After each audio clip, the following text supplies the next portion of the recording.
Praise lord అండి. అందరికీ ప్రభు అయిన యేసుక్రీస్తు వారి అత్యున్నతమైన నామంలో అందరికి వందనాలండి. ఈ విధంగా మీ ముందుకు రావటం అనేది దేవుడు నాకు ఇచ్చిన గొప్ప భాగ్యం.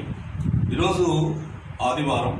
మరి ఈరోజు నిజానికి ప్రభు సన్నిధానంలో మరి మనమందరం కూడా ఆయన పాద సన్నిధిలో సాగిలపడి ఆయన్ని ఘనపరిచి ఆయన ఆరాధించి ఆయన హెచ్చించి రోజు కొన్ని పరిస్థితులను బట్టి మనం అట్లా చేయలేకపోయినప్పటికీ దేవుడు మనకిచ్చిన గొప్ప ఆధిక్యత ఏంటి అని అంటే, ఎక్కువ మంది ప్రపంచంలో అనేకులు మరి లైవ్ ప్రోగ్రాంను చూడటానికి దేవుడు కృప దయచేసిన వాడుగా ఉన్నాడు.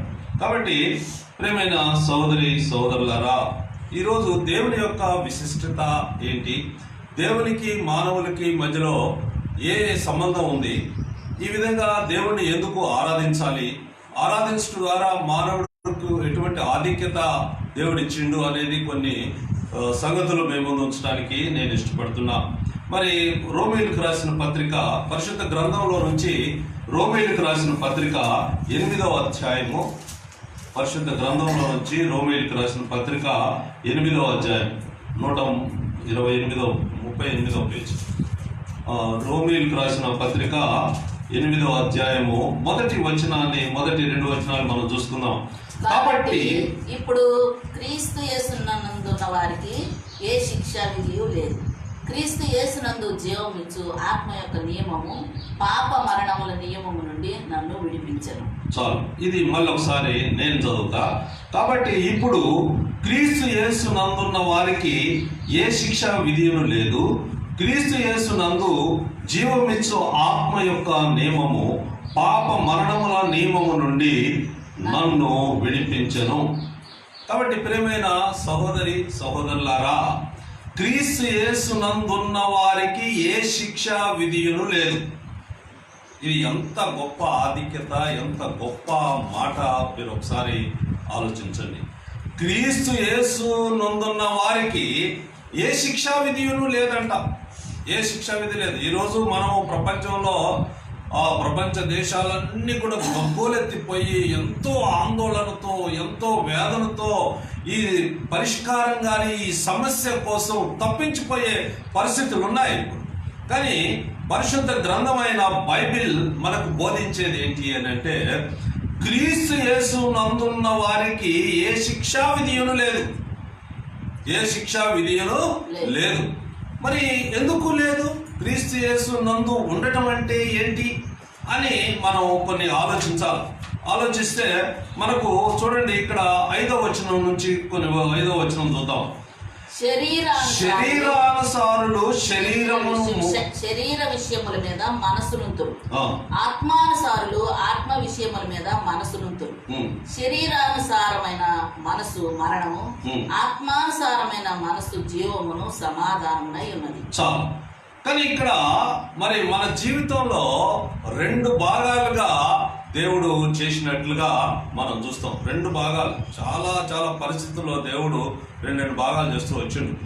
ఒక వ్యక్తిలో ఏముంటుందంట, శరీరానుసారములు శరీర విషయం మీద మనసు ఉంచుతారు. శరీరానుసారుడు శరీర విషయం మీద మనసు ఉంచుతారు. అంటే ఇక్కడ 2 కేడర్లు ఉన్నాయి. శరీరానుసారులు ఉన్నారు, ఆత్మానుసారులు ఉన్నారు. ఆత్మానుసారులు ఉన్నారు, శరీరానుసారులు ఉన్నారు. శరీరానుసారులు వాళ్ళ మనసు దేని మీద ఉంచుతారు అని అంటే, శరీర విషయముల మీద వాళ్ళు మనసు ఉంచుతారు అంటారు. కాబట్టి ఇప్పుడు క్రీస్తు యేసునందున్న వారికి ఏ శిక్షా విధిను లేదన్న దేవుడు ఇక్కడ ఎందుకు లేదు అనే దానికి ఒక చక్కటి పరిష్కారం చూపిస్తా ఉన్నాడు. ఒక వ్యక్తిలో 2 విభిన్నమైన స్వభావాలు ఉంటాయి. ఏంటి ఆ స్వభావాలు అంటే, ఒకటి శరీరానుసారమైన మనసు ఉంటుంది, ఇంకోటి ఆత్మానుసారమైన మనసు ఉంటుంది. శరీరానుసారం మనసు ఉన్నవారు శరీర విషయంలో ఆలోచిస్తారు, ఆత్మానుసారమైన మనసు ఉన్నవారు ఆత్మ విషయములైన విషయాలను ఆలోచిస్తారు అని 2 విభజించి మనకు చూపిస్తూ వచ్చింది. కాబట్టి ఈరోజు శరీరంలో ఉన్న నీవు ఏ విధంగా ఆలోచించాలా, ఏ విధంగా ఏమి ధరించుకొని ఉండాలా అని అంటే, ఇంకొక అధ్యాయంలో పౌలు రాస్తుడు, పైనున్న వాటి మీదనే మీరు ధ్యానం ఉంచుకొనుడి, భూ సంబంధమైన వాటి మీద మీరు మనసు ఉంచుకొనుకొనుడి అని చెప్తున్నాడు. అంటే ఇప్పుడు మానవ జీవితంలో భూ సంబంధమైనవి కొన్ని ఉన్నాయి, పైనున్నవి కొన్ని ఉన్నాయి. ఈ రెండు కూడా మానవుడు యొక్క ఛాయిస్ని బట్టి వాడు అనుభవించే స్థాయిలో ఉన్నాడు. కాబట్టి శరీరానుసారులైన విషయాలు ఎప్పుడు కూడా శరీరం మీదనే మనసు ఉంచుతారు. అంటే శరీరం మీద మనసు ఉండటం ఏంటి అని అంటే, ఏమి తాగుదామా, ఏమి తిందామా, ఏమి ధరించుకుందామా, ఎట్లా బ్రతుకుదామా, మరి ఈ భయంకరమైన ఈ కరోనా ఉన్న రోజుల్లో మరి అసలు మన జీవనోపాధి ఏంటి, ఇట్లా ఎన్నో రకాలుగా ఈ శరీరానుసార్లు ఆలోచిస్తూ ఉంటారు. అంటే ఈ భూ సంబంధమైన వాటి మీద, అంటే ఈ కింద పైనుండి చూస్తే ఇదంతా కింద. కాబట్టి ఇప్పుడు మానవుడు ఎక్కడున్నాడు అని అంటే వాడు కింద ఉన్నాడు, కానీ వాడి మనసు ఎక్కడ ఉండాలా అంటే పైన వాటి మీదనే ఉండాలా అంటాడు. మరి కిందున్న వాటి మీద మనసు లేకపోతే మానవుడు జీవన విధానం, మానవుడు మనుగడ ఏ విధంగా ముందుకు సాగుతుంది అని అంటే, దేవుని గ్రంథం స్పష్టంగా చెప్పింది ఏంటి అని అంటే, నీవు నా నీతిని నా రాజ్యాన్ని వెతికితే నీకు ఏమి అవసరం ఉందో నేను ఖచ్చితంగా నీ తలంపుల్లోకి రాకముందే నీకు నేను దయచేయవాడను అంటాడు. అంటే మానవుడి యొక్క కర్తవ్యం ఏంటి ఈరోజు అని అంటే, మానవుడు ఎప్పుడు కూడా పైనున్న వాటి మీదనే మనసు ఉంచుకోవాలా. ఈ శరీరానుసారమైన మనసు నేనేం చేస్తుందంటే, పైనున్న వాటి మీద నిన్ను మనసు ఉంచుకోకుండా శరీర సంబంధమైన వాటిని నీకు ఎన్నోసార్లు అవి గుర్తు చేస్తూ నువ్వు వీటిని గురించి ఆలోచించు అని ఎన్నో రకాలుగా మనకి ఆకర్షణలకు మనని లోను చేసేదిగా ఉంటుంది.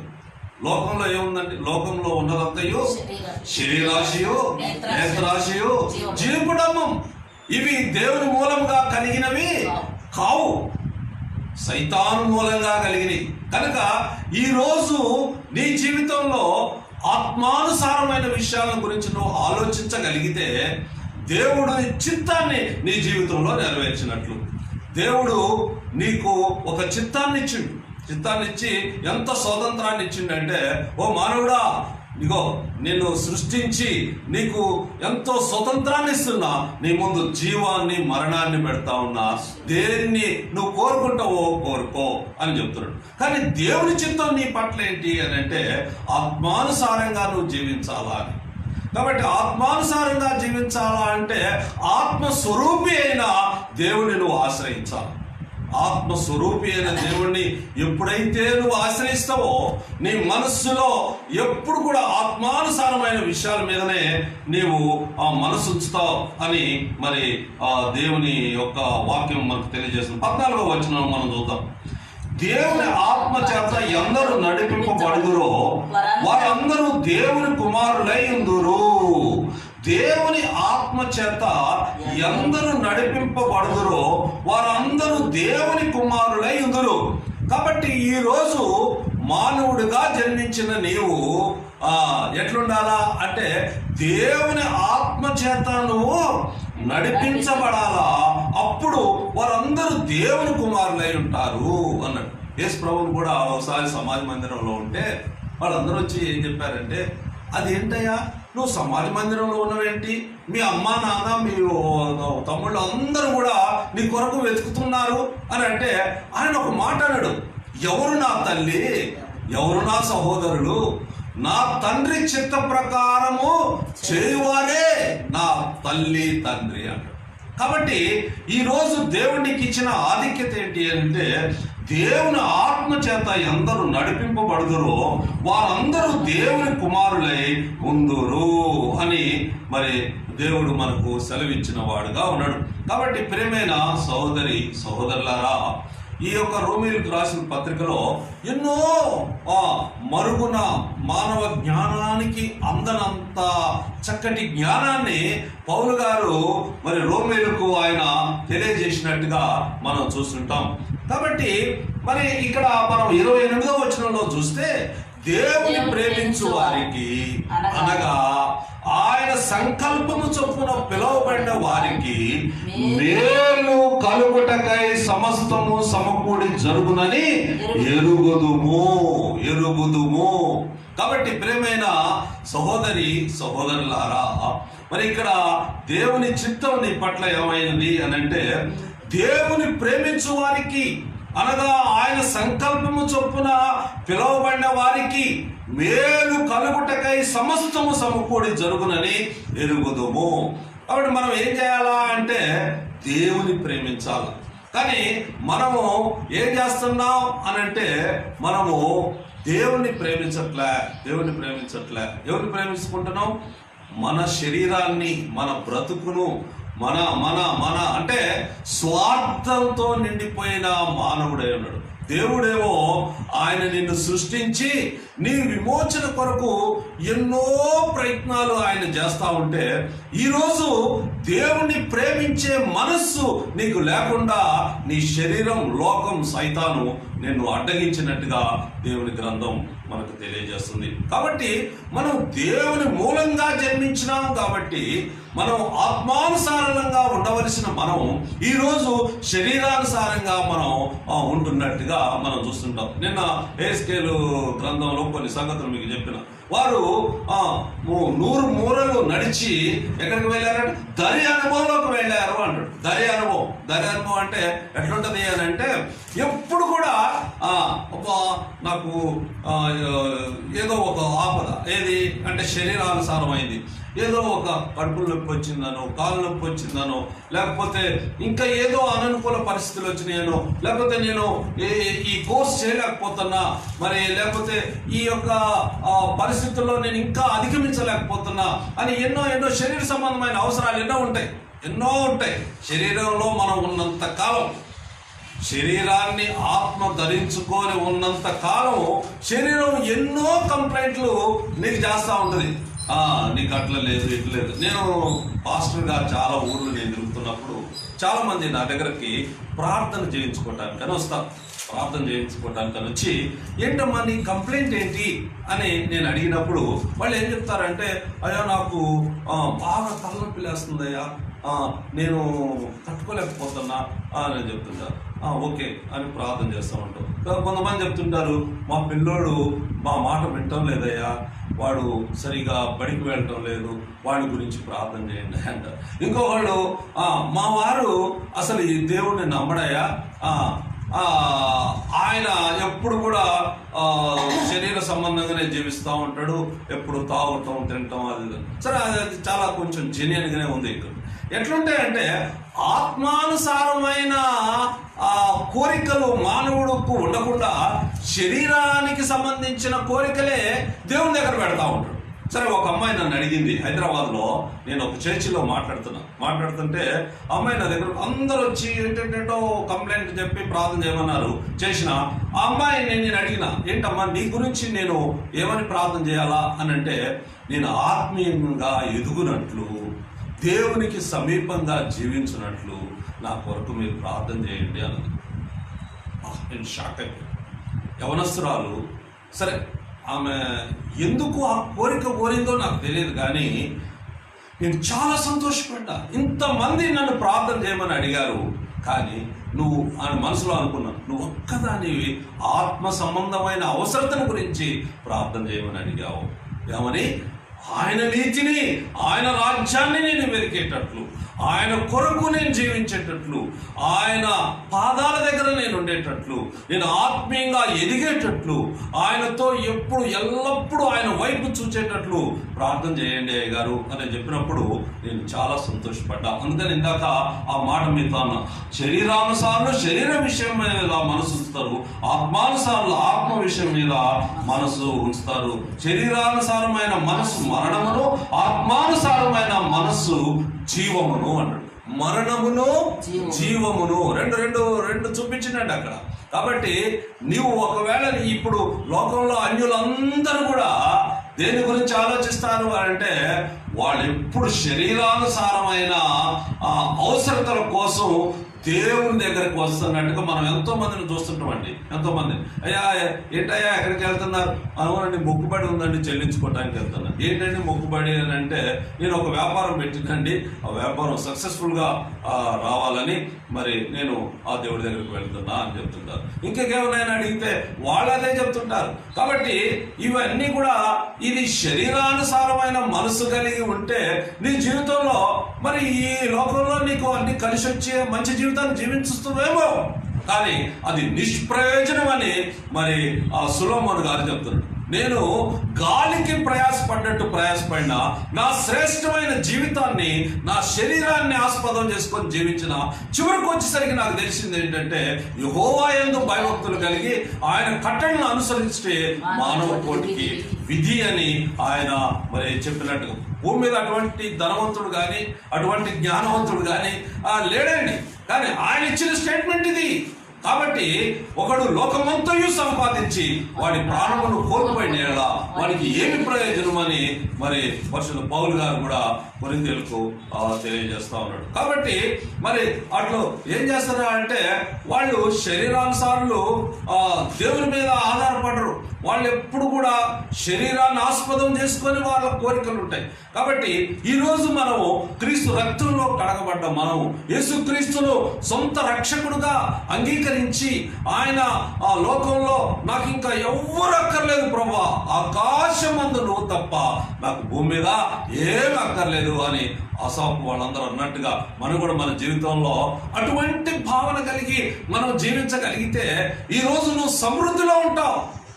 నీకు ఈ లోకంలో కూడా ప్రియుడా అన్ని విషయంలో నువ్వు వర్ధిల్లులాగునా అని యోహాను పత్రికలో రాస్తా ఉంటాడు. అన్ని విషయాల్లో వర్ధిల్లటానికి దేవుడు నీకు కృప చూపెట్టేవాడుగా ఉంటాడు. కాబట్టి తాత్కాలికమైన శరీరం, మరి అశాశ్వతమైన శరీరము, ఈ కోరికలు, ఈ యొక్క స్వాస్థ్యం అంత కూడా నిన్ను విడిచిపెట్టి వెళ్ళేదే. కానీ మరి ఆత్మీయమైన స్వాస్థ్యం, ఆత్మ సంబంధమైన విషయాలు ఎప్పుడు కూడా నిన్ను జీవానికి నడిపిస్తాయి అని మరి దేవుని వాక్యం సెలవు. సమరయ స్త్రీ దగ్గర కూడా యేసు ప్రభువు అంటాడు, అమ్మ నువ్వు ఇచ్చు నీళ్లు తాగితే మరలా దాహం అయింది, నేను ఇచ్చు నీళ్లు తాగితే నీకు ఎప్పుడుకూ దాహం కాదు, నేను జీవ జలాలు నీకు ఇస్తా అంటాడు. కాబట్టి ప్రియమైన సహోదరి సహోదరులారా, నీ జీవితంలో అట్టి అనుభవం ఉందా? నీకు అట్టి అనుభవం ఉందా? యేసుక్రీస్తు ప్రభువును సొంత రక్షకుడుగా అంగీకరించి నీవు మరణంలో నుంచి జీవంలోకి నీవు ప్రవేశించి, మరి ఎందుకనగా మరి ఇక్కడ మనం చూసినట్టయితే 8వ అధ్యాయం 31-32 వచనంలో ఈ చక్కని మాట రాసింది. ఇట్లండగా ఏమందుము, దేవుడు మన పక్షము నుండగా మనకు విరోధి ఎవడు? తన సొంత కుమారుని అనుగ్రహించుటకు వెనుతీయక మన అందరి కొరకు ఆయనను అప్పగించిన వాడు ఆయనతో పాటు సమస్తం మనకెందుకు అనుగ్రహింపడు. ఎంత మంచి మాట, ఎంత మంచి మాట. ఇట్లుండగా ఏమందుము, దేవుడు మన పక్షమునుండగా మనకు విరోధి ఎవడు? దేవుడే మన పక్షంలో ఉంటే లోకంలో మనకు విరోధులు అంటే ఎవరు ఉండరంట. ఎందుకుండరు అని అంటే, దేవుడు మన పక్షంలో ఉంటే నీ జీవితం రూపాంతర అనుభవంలోకి వస్తుంది. ఏంటా రూపాంతర అనుభవం? మానవుడిగా నీకు కుళ్ళు, పగ, ద్వేషం, అసూయ, మత్సరాలు ఎన్నో ఎన్నో ఎన్నో ఉంటాయి. కానీ దైవ స్వభావం ఏంటో తెలుసా? దేవుడు లోకమును ఎంతో ప్రేమించను. ప్రేమ ప్రేమ. కాబట్టి శత్రువును సైతం ప్రేమించగలిగే ఆత్మీయ స్థితిలో నువ్వు ఉంటావు. ఎప్పుడో తెలుసా? దేవుని నువ్వు ప్రేమించినప్పుడు, దేవుని లాగా నువ్వు జీవించాలనుకున్నప్పుడు. అందుకని అంటాడు, మన పక్షులను మనకి విరోధి ఎవడు అని అంటాడు. విరోధి ఎవడు? మనం బైబిల్లో ఎన్నో సంగతులు మనం చూస్తుంటాం. ఎన్నో సంగతులు, ఎంతో మంది రాజులు, ఎన్నో యుద్ధాలు, ఎన్నో చూస్తుంటాం. వాళ్ళు ఏం చేస్తారంటే, వాళ్ళు శరీర సంబంధంగా వాళ్ళ బలం ఎంత ఉంది, మా దగ్గర ఉన్న యుద్ధ సామాగ్రి ఎంత, మేము ఆ శత్రువుని ఎదుర్కోవాలంటే మనం సరిపోద్దా, మరి మా సైన్యం సరిపోద్దా అని ఆలోచించే రాజులు ఉంటారు. అట్నే యెహోషువపాతు అనే ఒక ఆయన కూడా అట్లనే ఆలోచించి ఆయన ఏం చేసిండట, శత్రువులను ఎదుర్కొనేటప్పుడు మాకు బలం కాదు ప్రభువా, నీవే మాకు దిక్కు, నీవే మాకు దిక్కు అని అన్నాడు. నీవే మాకు దిక్కు, నీవు తప్ప మాకు ఇంకెవరు లేరు అంటే దేవుడు ఆయన మనం ఆలకించి శత్రు సైన్యాలు, శత్రువు 2 రాజ్యాలు ఆయన మీదకి దండెత్తడానికి వస్తున్నాయి. వాళ్ళకే గొడవలు వచ్చేసి వాళ్ళు పొడుచుకొని చచ్చిపోయారు.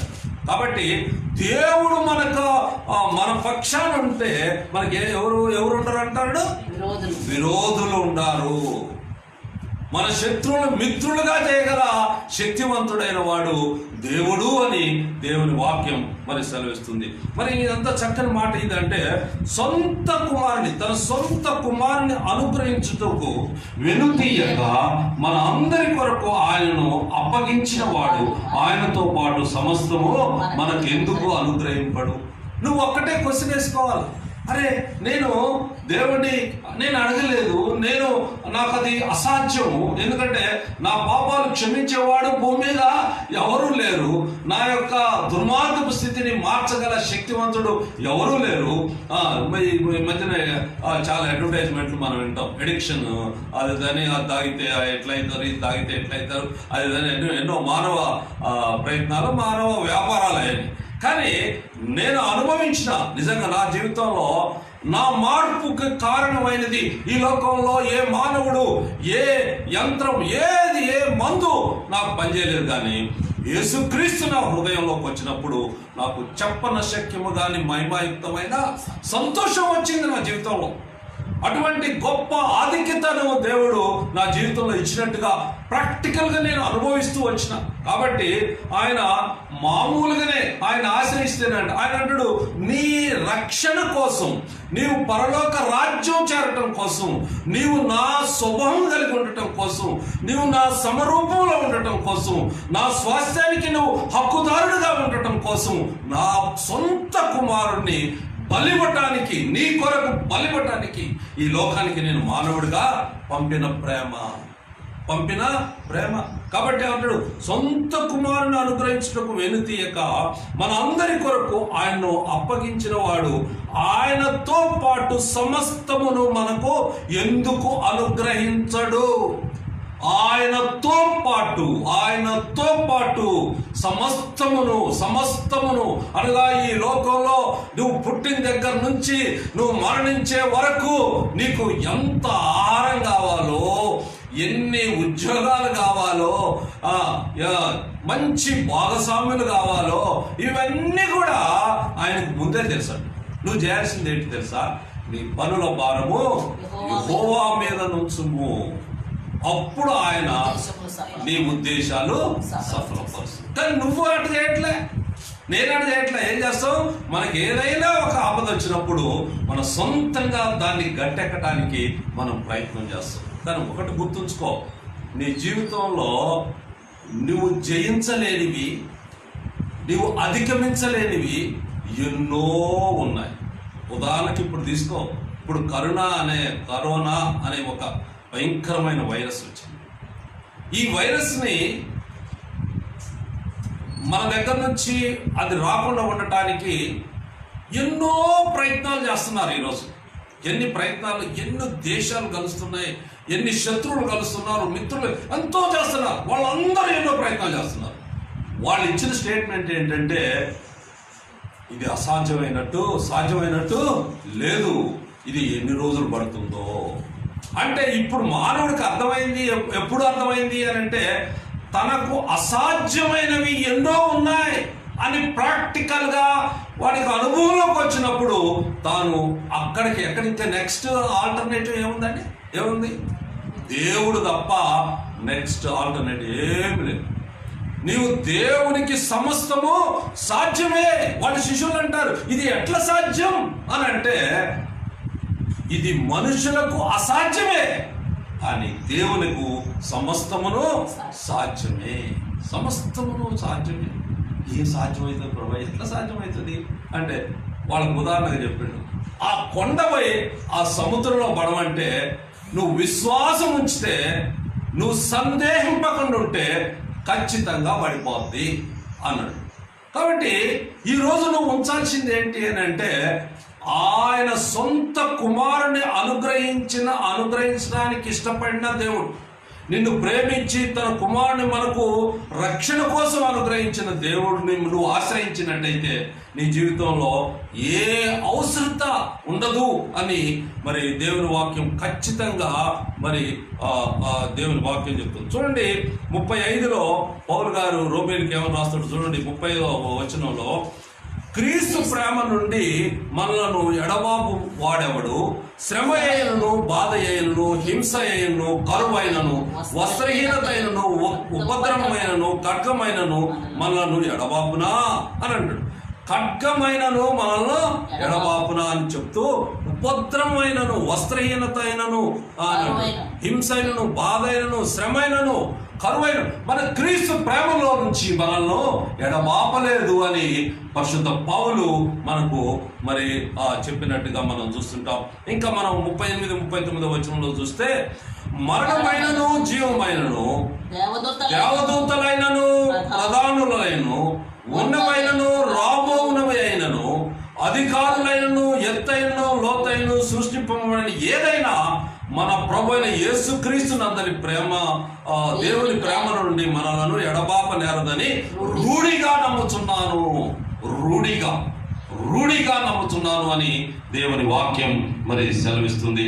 కనుక ప్రియమైన దేవుని బిడ్డలారా, మరి లోకంలో మరి ఎన్నో పరిస్థితులు దేవుడికి తెలియనివి కావు.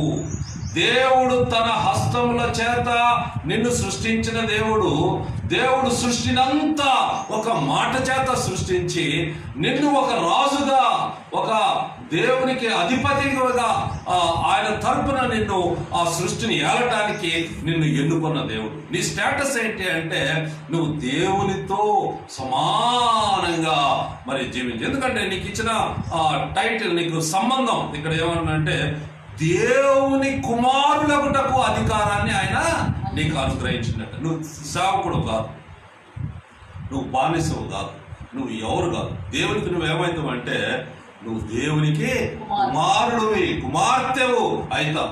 కాబట్టి ప్రేమైన సహోదరుడా, దేవుడు మన పక్షమునుండగా మనకి విరోధి ఎవడండి? మనకి మొట్టమొదట విరోధి ఎవరైనా మనం అనుకుంటాం.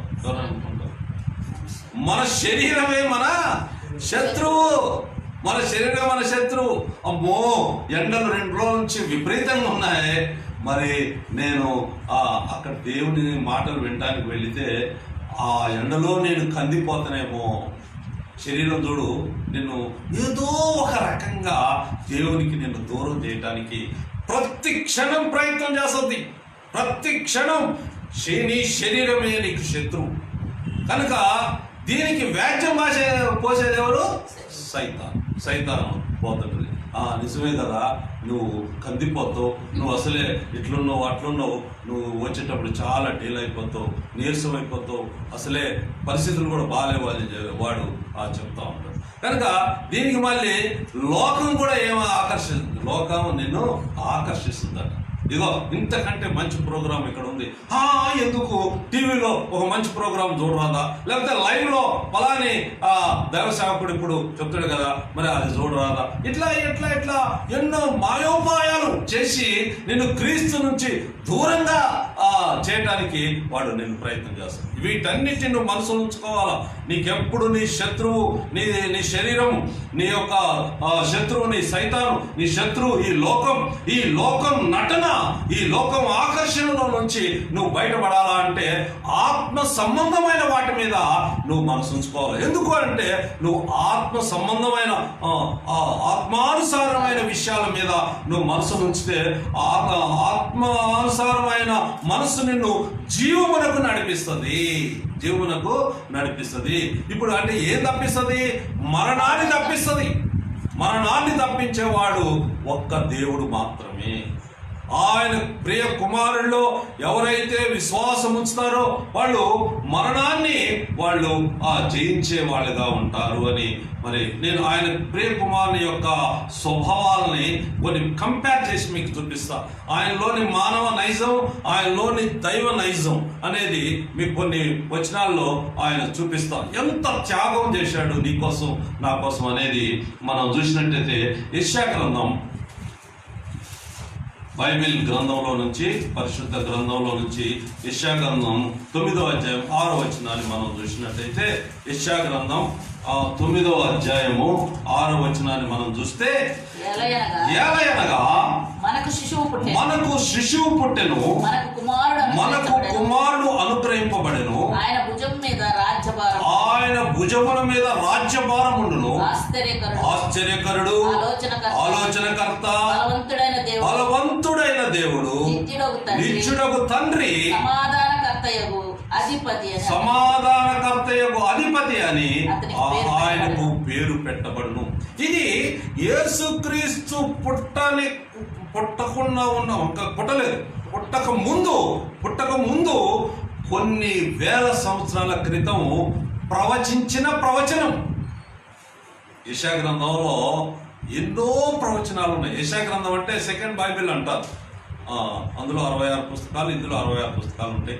మరి యెషయా గ్రంథం చాలా ప్రాముఖ్యమైంది బైబిల్ గ్రంథంలో. కనుక యెషయా గ్రంథంలో యేసుక్రీస్తు ప్రభు మానవ శరీరాన్ని దాల్చి ఈ లోకానికి రాకముందే ఆయన వస్తాడని, ఆయన యొక్క నైజాన్ని గురించి మాట్లాడుతున్నాడు.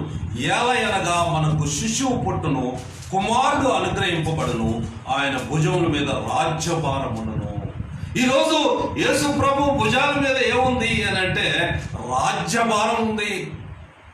రాజ్యభారం ఉంది. ఏంటా భారం అని అంటే నశించిన దానిని వెనక్కి రక్షించే భారం. మరి నశించిన దాన్ని వెనక్కి రక్షించే భారం మనుష్య కుమారునికి అధికారం ఉందని ఆయన చెప్తున్నాడు. కాబట్టి ఆ దేశం అంటే మట్టి కాదు, దేశం అంటే మనుషులో అన్నారు ఒక కవి. కాబట్టి ఈ మానవులందరినీ ఒక చక్కటి రాజ్యంగా ఉంచాలని. అందుకని పిలాతు అడుగుతున్నాడు, నువ్వు రాజువా అని అన్నాడు. నువ్వు అన్నట్లే, ఏది నీ రాజ్యం అంటే, నాకు ఈ లోక సంబంధమైంది కాదు నా రాజ్యం. కాబట్టి ఎవడైతే యేసుక్రీస్తును సొంత రక్షకుడుగా అంగీకరిస్తాడో, ఎవడి హృదయంలో యేసుక్రీస్తు ప్రభువుగా ఉంటాడో, వాడి హృదయానికి ఆయన రాజు. కాబట్టి వాడు ఆత్మ చేత నడిపింపబడతాడు, శరీరం చేత కాదు. కాబట్టి ఆయన భుజముల మీద రాజ్యభారమును. ఆయన ఎవరంట? ఆశ్చర్యకరుడు. ఇది చాలా ఇంపార్టెంట్ అండి. యేసు ప్రభు ఎవరు అని అంటే ఆయన ఆశ్చర్యకరుడు. ఆశ్చర్యకరుడు అని చెప్పడానికి ఏంటి ఆధారం అంటే, 5 రొట్టెలు 2 చేపలు 5,000 మందికి పంచాడు. 12 ఏళ్ల నుంచి రక్తస్రావంతో ఉన్న స్త్రీని ఆమె విశ్వాసం ద్వారా ఆయన చెంగు ముట్టుకుంటే బాగుపడింది. కానాను స్త్రీ వచ్చి తన కూతురు కోసం అడిగిన విశ్వాసమే నేను స్వస్థపరిచింది అని అన్నాడు. ఇంకా ఆయన మహత్కార్యాలు, ఆశ్చర్యకార్యాలు మనం చూడాలంటే ఎన్నో ఉన్నాయి బైబిల్లో. ఈ ఎన్ని ఒక ఎత్తు. నేను చెప్పేది ఏంటంటే, నన్ను ఆత్మీయంగా మార్చిందే ఆయన ఆశ్చర్యకరుడు. ఎందుకంటే నన్ను ఎవ్వడు మార్చలేకపోయాడు లోకంలో, ఎవ్వడు నా గురించి ఆలోచించలేకపోయాడు, ఎవ్వరు నన్ను పట్టించుకునే పరిస్థితుల్లో లేరు. కానీ నా దేవుడు నన్ను విడిచిపెట్టలే. నేను నశించి నరకానికి పోతానని, నేను దుర్మార్గంలో జీవించి దుర్మార్గంలో చచ్చిపోతే నేను నరకానికి పోయి యాతన పడే జీవితంలో నుంచి ఆయన దయదలిచి దేవుడు నన్ను ప్రేమించి నన్ను ఆయన మరణములో నుంచి జీవంలోకి నన్ను తీసుకుని వచ్చి, ఇంతకంటే ఆశ్చర్యం ఏం కావాలా? ఇక లేదు ఆశ్చర్యం. కనుక నన్ను చూసిన వాళ్ళు అందరూ అంటారండి, నన్ను చాలామంది నా పాత జీవితం ఎరిగిన వాళ్ళు నన్ను అప్పుడప్పుడు చూసినప్పుడు నువ్వు క్లెమెంటువా అని అడుగుతారు. అవును నేనంటే నిజమేనా అని అడుగుతారంటే నేను నిజమేనండి, నేను ఆ క్లెమెంట్నే, ఎగో బైబిల్ ఉంది, నేను దేవుని సేవ చేస్తున్నా ఇప్పుడు అంటే వాళ్ళు ఆశ్చర్యపోయారండి. ఇది వాస్తవం, ఇది నిజం. నాకే నా జీవితంలో నా మార్పు నాకు ఆశ్చర్యాన్ని కలిగిస్తుంది. వామ్మో నేనేనా అని అనిపిస్తుంది. కాబట్టి అండి ఆయన ఆశ్చర్యకరుడు అనడానికి ఎన్నో ఆధారాలు ఉన్నాయి, ఎన్నో అద్భుతాలు ఉన్నాయి, ఎన్నో సూచక్రియలు ఉన్నాయి. మురిగిపోయిన 4 రోజులు కంపు కొట్టే లాజర్ని పేరు పెట్టి పిలిచిన మహాశక్తివంతుడైన ఆశ్చర్యకరుడు యేసుక్రీస్తు ప్రభు. లాజరు బయటికి రా అంటే లాజరు శరీరం ధరించుకొని మళ్ళీ బయటకు వచ్చినాడు. మురిగిపోయి పురుగులు పెట్టిన లాజరు బయటకు వచ్చి ఆయనతో పాటు ఎన్నో భోజనానికి కూడా ఆయనతో పాటు ఒకసారి కూర్చొని ఉంటాడు. ఆయన కూర్చొని ఉన్న పంక్తిలో చనిపోయి తిరిగి లేచిన లాజరు కూడా, యేసు ప్రభు లేపిన లాజరు కూడా ఉన్నాడని బైబిల్ గ్రంథంలో రాసి ఉంది. కనుక ఈ విధంగా ఆయన ఆశ్చర్యాలు చేసేవాడు, ఆశ్చర్యకరుడు. మరి ఆ చేప కడుపులో ఆ షెకెమును చూపించిన దేవుడు ఇంకా ఎన్ని చేసినండి ఆయన ఈ లోకంలో ఉండగా. భూమి సరిపోదట ఆయన చేసిన ఆశ్చర్య కార్యాలు. అంత ఆశ్చర్యకరుడు ఆయన, ఆలోచనకర్త. ఈరోజు నీకు ఆలోచన లేకపోతే ఎవరు నీకు రాకపోతే ఎవరిని అడుగుతావు? పెళ్ళైన ఉంటే భార్యను అడుగుతారు, ఏమమ్మా ఈ పరిస్థితి, ఈ ప్రాబ్లం ఎట్లుంది, దీన్ని సాల్వ్ చేయాలంటే నువ్వేమైనా ఐడియా ఇస్తావా అని ఆమె ఏదో చెప్తే ఆయనకి నచ్చితే దాన్ని ఫాలో అవుతా ఉంటాడు. కానీ లేకపోతే పిల్లలైతే తల్లిదండ్రులు అడుగుతారు, మమ్మీ ఈ సీట్ వచ్చింది, ఆ సీట్ వచ్చింది, ఏ సీట్లోకి వెళ్ళాలా అని అంటే మమ్మీ కొంచెం జ్ఞానవంతురాలై చదువుకున్నదైతే అమ్మ ఇదైతే ఫ్యూచర్లో బాగుంటుందేమో ఈ గ్రూప్లోకి వెళ్ళిపోవాలి. సరే ఇవన్నీ ఉజ్జాయింపులకు చెప్పటమే అంతే. కానీ నువ్వు దేవుణ్ణి అడగగలిగితే నీ జీవితంలో ప్రభువా ఈ సమస్యకు పరిష్కారం ఏంటి దేవా, ఈ సమస్య నన్ను వేధిస్తుంది, ఈ సమస్యకు పరిష్కారం కావాలా అని నువ్వు సాగిలు పడితే నీకు సమాధానం ఇచ్చేవాడు. ఎందుకు తెలుసా? ఆయన సజీవుడు, ఆయన బ్రతికున్నవాడు, ఆయన చనిపోయినవాడు కాదు. ఆయన ఏదో ఒక ప్రకృతి సంబంధమైన రాయో రప్పో చెట్టో పుట్టో కాదు. ఆయన బ్రతికున్నవాడు, ఆయన సజీవుడు. కాబట్టి ఆయన నీకు ఏం చేస్తాడు? ఆలోచన అనుగ్రహిస్తాడు. ఈరోజు మన వాళ్ళందరూ ఆలోచనలు వాళ్ళకి రాక ఒక ప్లాట్ కొనుక్కుంటే ఆ సిద్ధాంత దగ్గర పోదాం, లేకపోతే ఆయన ఏదో చెప్తాడు, ఇల్లు ఎట్టుండాలా, ఇట్టుండాలా, ఈ మొత్తం అట్టుండాలా, ఆయన ఇట్టుండాలా.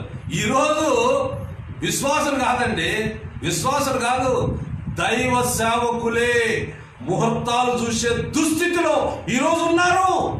వాక్యానుసారమైన బోధ లేదు కనుకనే ఇంత దుస్థితి ఏర్పడే పరిస్థితులు వచ్చినాయి.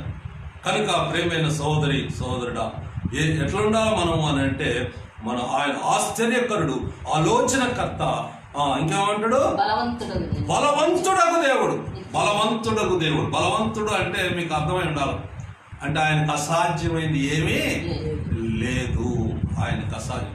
ఇశ్రాయేలు జనము ఒక బలవంతుడైన ఒక వ్యక్తిని చూసి అమ్మో వీడిని జయించడం ఎవడతారు అని భౌతికంగా వాళ్ళు ఆలోచించారు. ఇశ్రాయేలు కూడా ఆ కానాను పోయి చూసిరండి అంటే ఆ 12 మందిలో 10 మంది చెప్పింది ఏంటంటే వాళ్ళు ఉన్నత దేహులు, వాళ్ళ యొక్క ఆహార పదార్థాలు చూస్తే మనకు ఆశ్చర్యం కలుగుద్ది, అది సారవంతమైన భూమి, వాళ్ళని మనం జయించలేము అని చెప్పారు. ఇద్దరు మాత్రం ఏం చెప్పారంటే మన దేవుడు వాళ్ళకి శక్తికి మించిన వాడు, బలవంతుడైన దేవుడు మన దేవుడు, కనుక వాళ్ళని మనం జయించగలము అని వాళ్ళు యెహోషువకు చెప్పినట్టుగా మనం చూస్తుంటాం. కాబట్టి ప్రియమైన దేవుని బిడ్డలారా, మరి దావీదు అనే వ్యక్తి ఆ బలవంతుడు అనబడిన వాడిలోని బలహీనతను చూడగలిగింది. ఏంటా బలహీనత?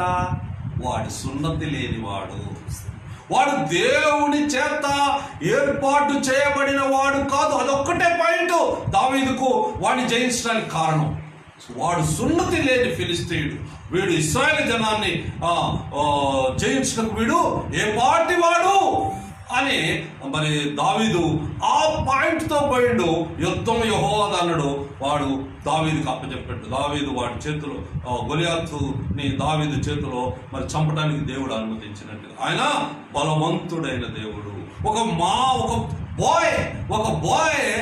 ఉన్నత దేహిని చంపడానికి కారణం ఏంటంటే, ఎవరిని నమ్మిండు ఈ దావీదు అంటే బలవంతుడైన దేవుడు నామంలో యుద్ధానికి పోయింది. నీ జీవితంలో కూడా అంతే. నీకొచ్చే యుద్ధాలు, నీకొచ్చే పరిస్థితులు, నీకొచ్చే సమస్యలు, నీ సందిగ్ధంలో నీ యొక్క మనసు ఎరిగిన దేవుడు, నువ్వు మానసికంగా ఎంతో కుంగిపోయే పరిస్థితుల్లో నువ్వేమి కుంగిపోవాల్సిన అవసరం లేదు. నీ తరపునున్న దేవుడు, నిన్ను ప్రేమించిన దేవుడు, ఆయన బలవంతుడైన దేవుడు అనే సంగతి నువ్వు జ్ఞాపకం చేసుకుంటే చాలు. ఆయన నీకు నిత్యుడగు తండ్రి, సమాధానకర్తయగు అధిపతి అని ఆయనకు పేరు పెట్టబడును. ఇది యేసుక్రీస్తు ప్రభువుకు మరి యెహోవా దేవుడు ఇచ్చిన గొప్ప ఆధిక్యత. ఆయన ముందే ఆయన గుణగణాలన్నీ ఇక్కడ యెషయా ప్రవక్త తన గ్రంథంలో రాసినట్టుగా మనం చూస్తుంటాం. తర్వాత ఫిలిప్పీలకు రాసిన పత్రిక 2వ అధ్యాయము 6 నుంచి 8 వరకు చూడండి. ఫిలిప్పీలకు రాసిన పత్రిక 2వ అధ్యాయము 6వ వచనం. ఆయన దేవుని స్వరూపము కలిగిన వాడై ఉండి దేవునితో సమానముగా ఉండుట విడిచిపెట్టకూడని భాగ్యముని ఎంచుకొనలేదు కానీ మనుషుల పోలికగా. చాలు. కాబట్టి ఆయన ఎవరట? ఇక్కడ మనం ఏం చూసినాము? ఆయన దేవుడయ్యుండి, సమాధానకర్త, అధిపతి అని చెప్పి దేవుడయ్యుండి ఇక్కడ ఏమైంది అని అంటే మానవుడిగా ఈ లోకానికి వచ్చాడు. ఇప్పుడు అక్కడ దైవత్వాన్ని చూపెట్టినా ఇక్కడ మానవ నైజాన్ని చూపెడుతున్నా. ఏంటిదంటే ఆయన దేవునితో సమానము, దేవుని స్వరూపము కలిగిన వాడేండి. అంటే దేవుని ఇమేజ్. యేసు ప్రభు ఎవరు అంటే ఆయన దేవుని యొక్క స్వరూపం కలిగిన వాడు. దేవుని యొక్క స్వరూపం నువ్వు కలిగిన దానవు, నువ్వు కలిగిన వాడు. ఎందుకంటే మానవుడికి ఎవరు స్వరూపం అంటే ఇచ్చింది? దేవుని పోలికనిచ్చిండు. కనుక నీ పోలిక మామూలు పోలిక కాదు. నీలాంటి వాడు భూమి మీద ఇంకొకడు,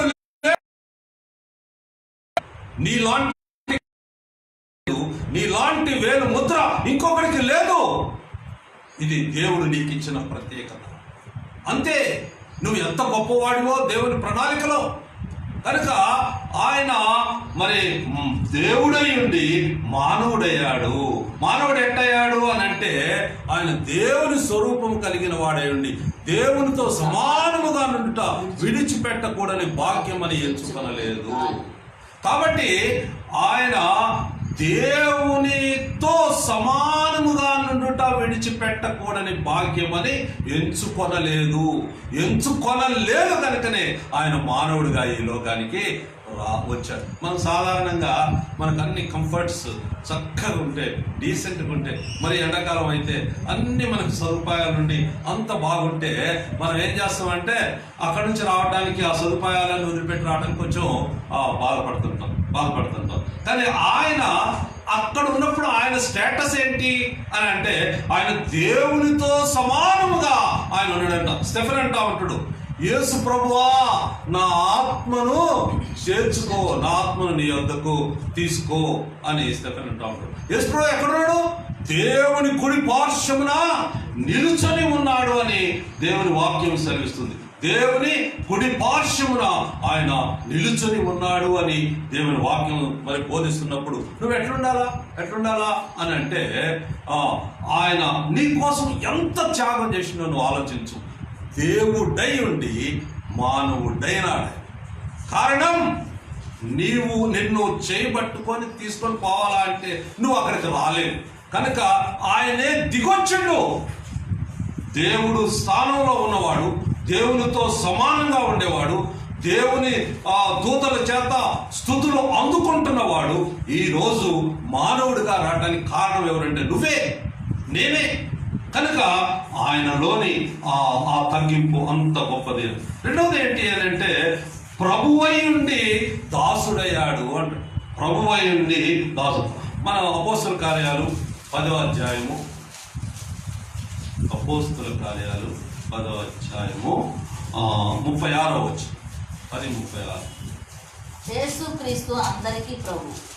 ఆయన ద్వారా దేవుడు సమాధానకరమైన సువార్తను ప్రకటించి ఇశ్రాయేలులకు పంపిన వర్తమానం మీరు ఎరుగుదురు. చాలు. కాబట్టి ఇక్కడ ఏమంటుండు అని అంటే 35వ వచనంలో ప్రతి జనములోనూ ఆయనకు భయపడి నీతిగా నడుచుకున్న వారికి ఆయన అంగీకరించును. యేసుక్రీస్తు అందరికీ ప్రభువు. యేసుక్రీస్తు అందరికీ ప్రభు. కాబట్టి మరి ఆయన ఎవరు అని అంటే ఆయన అందరికీ ప్రభు అయి ఉన్నాడు. యేసు ప్రభు అందరికీ ప్రభువు. కాబట్టి ఆయనకి ఆ ప్రభు అంటే అవతల ఇంకా పైన ఇంకెవరు లేదు. యేసు ప్రభు అని యేసు ప్రభు అపోస్తల కార్యాల్లో రాస్తుంటాడన్నమాట. పేతురు అంటూ ఉంటాడు, నిజంగా ఆయన దేవుడు పక్షపాతి కాడని నిజముగా గ్రహించి ఉన్నాను. ప్రతి జనములోనూ ఆయనకు భయపడి నీతిగా నడుచుకుని వారిని ఆయన అంగీకరించును. యేసుక్రీస్తు అందరికీ ప్రభువు అని దేవుని వాక్యం మరి సెలవిస్తుంది. కనుక ప్రియమైన సహోదరుడా, యేసు ప్రభు ఎవరు అని అంటే ఆయన అందరికీ ప్రభు. ఏ కులానికో, ఏ మతానికో, ఏ దేశానికో, ఏ తెగకో ఆయన సంబంధించిన వాడు కాదు.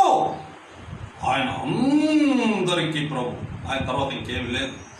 ఆయన సుప్రీం కనుక ఆయన అందరికీ ప్రభు. మరి ఫిలిప్పీన్ రాసిన పత్రిక అదే ఫిలిప్పీన్లో 7వ వచనం, ఇందాక 6 చదివిన, ఇప్పుడు 7:2 మనుషుల పోలికగా పుట్టి దాసుని స్వరూపమును ధరించుకొని తను తానే రిక్తునిగా చేసుకుని. దాసుని స్వరూపము ధరించుకొని ఇక్కడేమో ప్రభు అయి ఉన్నాడు, అక్కడేమో ఉన్నాడు దాసుడై ఉన్నాడు. దేవుని సన్నిధిలో ప్రభు, కిందకు వచ్చిన తర్వాత దాసుడు అంటానికి ఆయనకి ఆయనతో తిరిగే 10 మంది ఆయన అప్పగించడానికి యూదాను కాళ్ళు కూడా ఆయన కడిగిన వాడిగా ఉన్నాడు. ఎంత తగ్గింపండి యేసుక్రీస్తు ప్రభువుకు. ఆయన దాసుడుగా ఈ లోకంలో జీవిస్తూ వచ్చాడు. ఇక మూడోది ఏంటంటే ఆయన అదృశ్యుడై ఉండి దృశ్యుడయ్యాడు. యేసు ప్రభు ఎవరంటే అదృశ్యుడు అంటానికి మీకు ఒక చిన్న ఉదాహరణ చెప్తున్నా. ఏదంటే పౌలుకు ఆయన దమస్కు మార్గంలో ప్రత్యక్షమైంది. ఆయన ఎంఐ మార్గంలో కూడా వాళ్ళకి 2 శిష్యులకి వాళ్ళతో మాట్లాడి రొట్టె విరిచి ఆయన ప్రార్థన చేసి రొట్టె విరగాలి, వీళ్ళు చూస్తే లేడు, ఆయన అదృశ్యుడయ్యాడు అని అక్కడ రాయబడింది. కాబట్టి ఇక్కడ దమస్కు మార్గంలో కూడా సౌలు గారు వెళుతున్నప్పుడు ఆ దేవుడే యేసుక్రీస్తు ప్రభువును అక్కడికి పంపినప్పుడు యేసు ప్రభు అంటాడు, సౌలా నన్నెందుకు హింసించుచున్నావు అని అంటే, ఎవరు ప్రభా నువ్వు అంటే, నువ్వు హింసించుచున్నా యేసును, నువ్వు హింసించుచున్నా యేసు అదృశ్యుడు. ఆయన దృశ్యుడుగా ఒక వ్యక్తిని సంపాదించుకోవటానికి, ఒక వ్యక్తిని మరి ఆయన ప్రభు దగ్గరికి నడిపించడానికి ఆయన వచ్చిన వాడుగా ఆయన ఉన్నాడు అని దేవుని వాక్యం సెలవిస్తుంది. కనుక ఆయన ఎవరు అని అంటే ఆయన అదృశ్యుడు. ఆయన అదృశ్యుడైన వాడు కొలసీలకు రాసిన పత్రిక 1వ అధ్యాయం 15వ వచనం. కొలసీ 1వ అధ్యాయం 15వ వచనం. ఆయన అదృశ్య దేవుని స్వరూపి అయి సర్వ సృష్టికి ఆది సంభూతుడై ఉన్నాడు. అది అదృశ్య దేవుని స్వరూపి అయి సర్వ సృష్టికి ఆది సంభూతుడై ఉన్నాడు అని దేవుని వాక్యం సెలవిస్తుంది. అంటే ఇక్కడ లూకా రాసిన సువార్త 2వ అధ్యాయము 12వ వచనంలో కూడా ఆయన ఎవరు అనేది చూపెడతా ఉంటాడు. లూకా రాసిన సువార్త 2వ అధ్యాయం 12వ వచనం. ఒక శిశువు పొత్తి గుడ్డలతో చుట్టబడి ఒక తొట్టిలో పండుకొని ఉండుట మీరు చూచెదరని వారితో చెప్పాను. కాబట్టి అక్కడ ఏమో అదృశ్య దేవుని స్వరూపుడై ఉండి అని అక్కడ చెప్పి, ఇక్కడ ఏమంటాడు, ఒక శిశువు పొత్తి గుడ్డలతో చుట్టబడి ఒక తొట్టిలో ఉండుట మీరు చూస్తారు అని మరి అక్కడ మరి జ్ఞానులకు, గొల్లలకు, వాళ్ళందరికీ సెలవిచ్చినట్టుగా మనం చూస్తుంటాం. ఇక 4వది ఏంటి అని అంటే, ఆయన పాపము లేని వాడయ్యుండి పాపగ్రాహి అయిండు అని దేవుని వాక్యం సెలవిస్తుంది. యేసు ప్రభు ఎవరు అంటే ఆయన పాపం లేనివాడు. 1 పేతురు 2వ అధ్యాయం 22వ వచనంలో చూస్తే, 1 పేతురు 2వ అధ్యాయము 22వ వచనం. ఆయన పాపము చేయలేదు, ఆయన నోటను ఏ కపటమును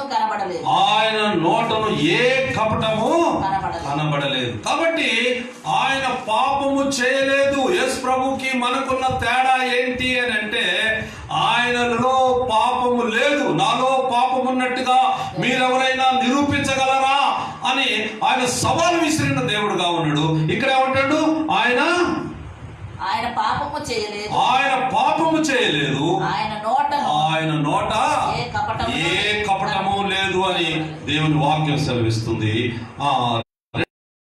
5వ అధ్యాయము 21వ వచనంలో ఎంత క్లియర్ గా పౌలు కొరింథీయులకు రాసిందంటే 5:21, 2 కొరింథీ 5:21.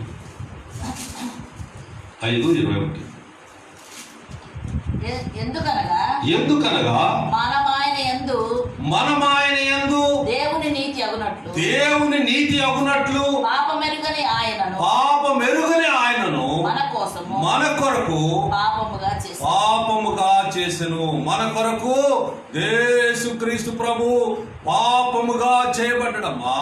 నీ కొరకు నువ్వు పరిశుద్ధుడుగా ఉండాలా అంటే ఆ సర్వాధికారి అయిన దేవుడు, ఆ పాపము లేని ఆ దేవుడు, ప్రభు అయిన ఆ దేవుడు, అదృశ్యుడైన ఆ దేవుడు ఈరోజు పాపిగా చేయబడటానికి కారణం నువ్వు నేను మనందరం పరిశుద్ధులుగా తీర్చబడాలంటే ఆయన పాపిగా చేయబడాల్సిన పరిస్థితులు వచ్చినాయి. అందుకని ఆయన పాపిగా చేయబడ్డాడు అని దేవుని వాక్యం సెలవిస్తుంది. కనుక ఆయన ఎవరు అని అంటే యేసు ప్రభు ధనవంతుడై ఉండి దరిద్రుడయ్యాడు.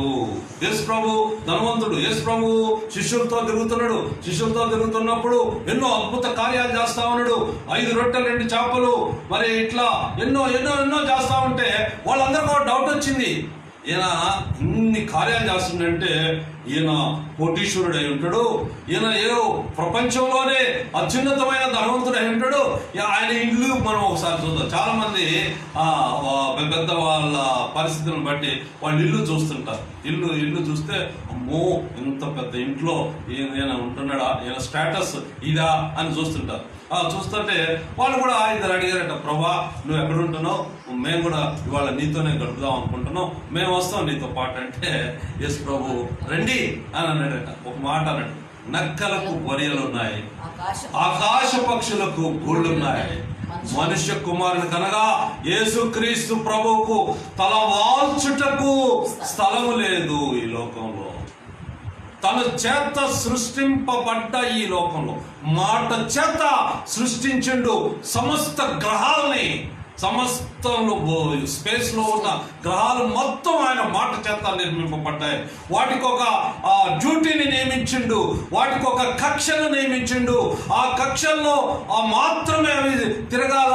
అవి భూమి తన చుట్టూ తాను తిరుగుచు సూర్యుని చుట్టూ తిరిగినప్పుడు ఒక రోజు అవుతుంది అని దేవుని వాక్యం. కాబట్టి మరి ఇట్లా ఆయన ఎక్కడ ఆయనట శూన్యంలో భూమిని వేలాడదీసిండంట. ఆయన యోగ గ్రంథంలో రాస్తున్నాడు.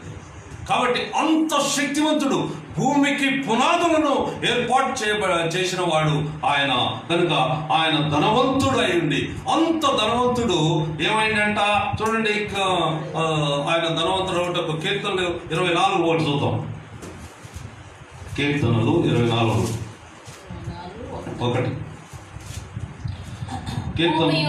భూమియు దాని సంపూర్ణతయు లోకమును దాని